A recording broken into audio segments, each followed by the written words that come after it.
ಇದೆಯಾ ಮಂತ್ರ? ಹಾವು ಕಣ್ಣೆದುರುಗಡೆ ಕಾಣಿಸ್ಕೊಂಡಿದೆ. ಹಾವು ನಮ್ಮ ಕಣ್ಣೆದುರುಗಡೆ ಬಂದಿದೆ ಅಂದ್ರೆ ಏನೋ ಅಪಾಯ ಇದೆ ಅಂತ ಹೇಳ್ತಾರೆ.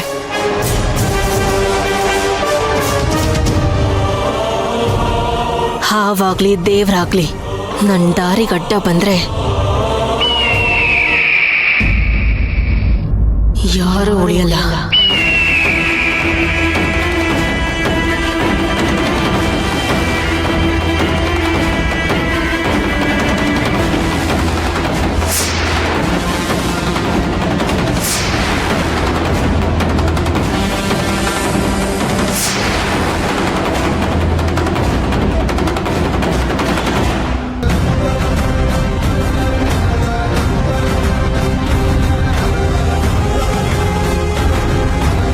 ಹೋ ಗುರುಗಳೇ,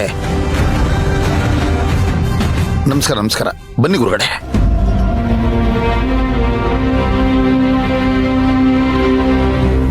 ಕೂತ್ಕೊಳ್ಳಿ. ಗುರುಗಳೇ, ಎಷ್ಟೋ ವರ್ಷಗಳ ನಂತರ ನೀವು ನಮ್ಮನ್ನೆಲ್ಲ ನೆನಪು ಮಾಡ್ಕೊಂಡು ಬಂದಿದ್ದೀರಲ್ಲ. ವೀರಣ್ಣ, ನಿಮ್ಮ ತಂಗಿ ಇವತ್ತು ದೇವಸ್ಥಾನದಲ್ಲಿ ಕ್ಷಣಕಾಲ ಮೂರ್ಛೆ ಹೋದ್ಲಾ?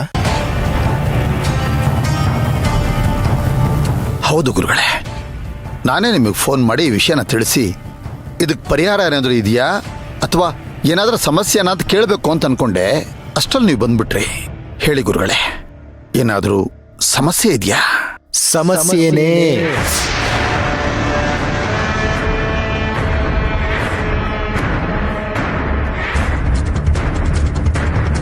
ಏನ್ ಹೇಳ್ತಿದ್ದೀರಾ ಗುರುಗಳೇ? ಸಮಸ್ಯೆನಾ? ಹೌದು ತಾಯಿ, ಈ ಮನೆಗೆ, ಈ ಹೆಣ್ಣು ಮಗಳಿಗೆ ಸಮಸ್ಯೆ ಮಾಡೋರ್ಗೆಲ್ಲ ಸಮಸ್ಯೆನೇ.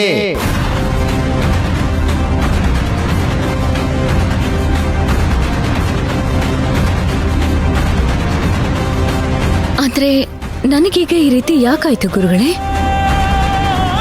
ನನಗೆ ಅದೇನೇನೋ ಒಂಥರ ನೆನಪು ಬಂದು ಹೋಯ್ತಲ್ಲ, ಏನದು?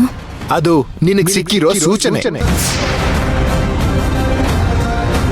ಏನ್ ಕಾರಣಕ್ಕೆ ಹೀಗೆಲ್ಲ ನಡೀತಿದೆ ಅನ್ನೋದು ರಾತ್ರಿ ಕಳೆದು ಬೆಳಿಗ್ಗೆ ಆಗೋ ಹೊತ್ತಿಗೆ ನಿಶ್ಚಿತವಾಗ್ಲೂ ನಿನಗೆ ಗೊತ್ತಾಗುತ್ತೆ. ಗುರುಗಳೇ, ಹೀಗೆ ಕೇಳ್ತೀನಿ ಅಂತ ತಪ್ಪು ತಿಳ್ಕೊಬೇಡಿ. ತಾವು ನಮ್ಮ ಮನೆಗೆ ಬಂದ ಮುಖ್ಯವಾದ ಕಾರಣ ಏನು ಗುರುಗಳೇ? ಈ ಕಾರಣದ ಜೊತೆಗೆ ಸೇರ್ಕೊಂಡಿರೋ ಮತ್ತೊಂದು ಸಕಾರಣ ಇದೆ.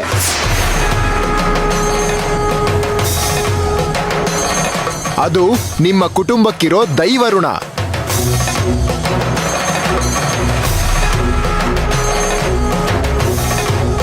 ಅದು ಬಹಳ ವರ್ಷಗಳಿಂದ ಉಳ್ಕೊಂಡ್ಬಿಟ್ಟಿದೆ. ಅದನ್ನ ಇವತ್ತು ತೀರ್ಸಿದ್ರೆ ನಾನು ಬಂದ ಕೆಲಸ ಪೂರ್ತಿ ಆಗುತ್ತೆ. ನನಗೆ ಅರ್ಥ ಆಗಿಲ್ಲ ಗುರುಗಳೇ. ತುಂಬಾ ವರ್ಷಗಳ ಹಿಂದೆ ದೊಡ್ಡ ಮನೆ ಪೂರ್ವಿಕರು ಪುರಾತನ ನಾಗದೇವರ ಗುಡಿ ಕಟ್ಟಿ ಅಲ್ಲಿ ನಾಗದೇವತಿನ ರಕ್ಷಣೆ ಮಾಡ್ತಿದ್ರು. ಪ್ರತಿ ತಲೆಮಾರಿಗೂ ಒಬ್ಬ ವ್ಯಕ್ತಿ ಆರಾಧನೆ ಮಾಡೋ ಹೊಣೆ ಹೊತ್ತಿದ್ರು. ಕಾಲ ಬದಲಾಗಿದೆ, ಜಮೀನು ಜಾಗ ಬದಲಾಗಿದೆ, ಗುಡಿ ಮಣ್ಣೊಳಗ್ ಮರೆಯಾಗಿದೆ. ಆದರೆ ದೇವರ ಆಶೀರ್ವಾದ ಮಾತ್ರ ಅಲ್ಲೇ ಉಳಿದಿದೆ. ಹಾಗಾದ್ರೆ ನಾಗದೇವತೆ ಎಲ್ಲೋ ಇದೆಯಾ ಗುರುಗಳೇ? ಗುರುಗಳೇ, ಅದನ್ನ ನಾವೇ ಹುಡ್ಕೋದಾ ಅಥವಾ ಆ ದೈವನೇ ಹೇಗೆ ಹುಡುಕ್ಬೇಕು ಅಂತ ಏನಾದ್ರು ಹೇಳತ್ತಾ? ನಾಗದೇವತೆನ ಯಾರೂ ಹುಡ್ಕೋದಿಲ್ಲ. ಯಾರನ್ನ ಕಾಪಾಡಬೇಕೋ ಅವ್ರನ್ನ ದೇವರು ತಾನಾಗೆ ಆಸ್ಕೋತಾರೆ. ಈ ಮನೆಯ ಯಾವುದೋ ಒಂದು ಭಾಗದಲ್ಲಿ ದೈವ ಇದೆ.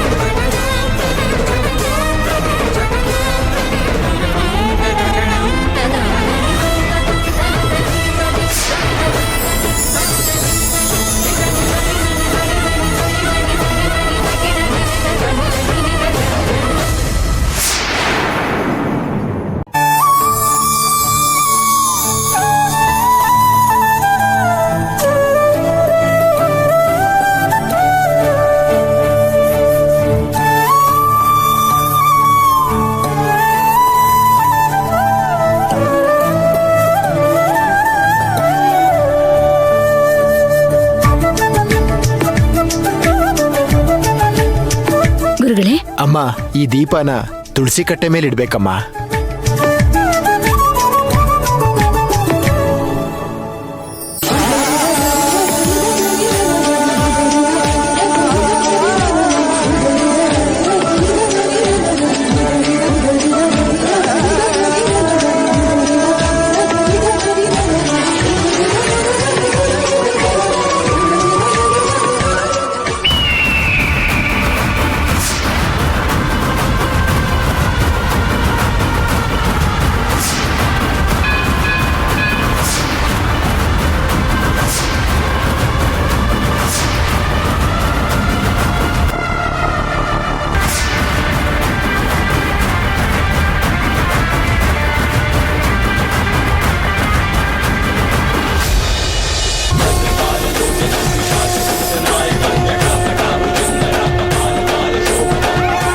ಎಲ್ಲ ಒಳಗೆ ಹೋಗ್ಬಿಡಿ.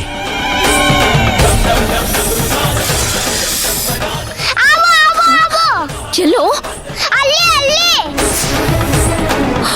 ಅಯ್ಯೋ,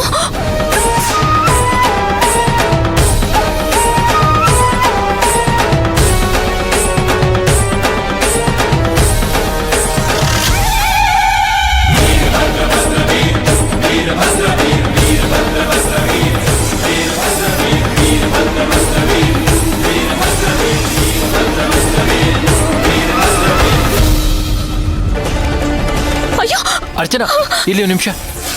ಕೋಲೇನಾದ್ರೂ ಇದೆಯಾ ಇಲ್ಲಿ? ನಿಂತ್ಕೊಳ್ಳಿ. ಹಾಗೆಲ್ಲ ಮಾಡಬಾರ್ದು. ಏನೂ ಮಾಡಲ್ಲ.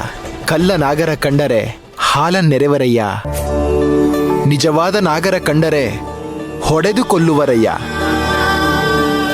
ಯಾರು ಅದನ್ನ ಮುಟ್ಬೇಡಿ, ಏನೂ ಮಾಡಬೇಡಿ. ಅದು ಯಾರಿಗೂ ಏನೂ ಮಾಡಲ್ಲ.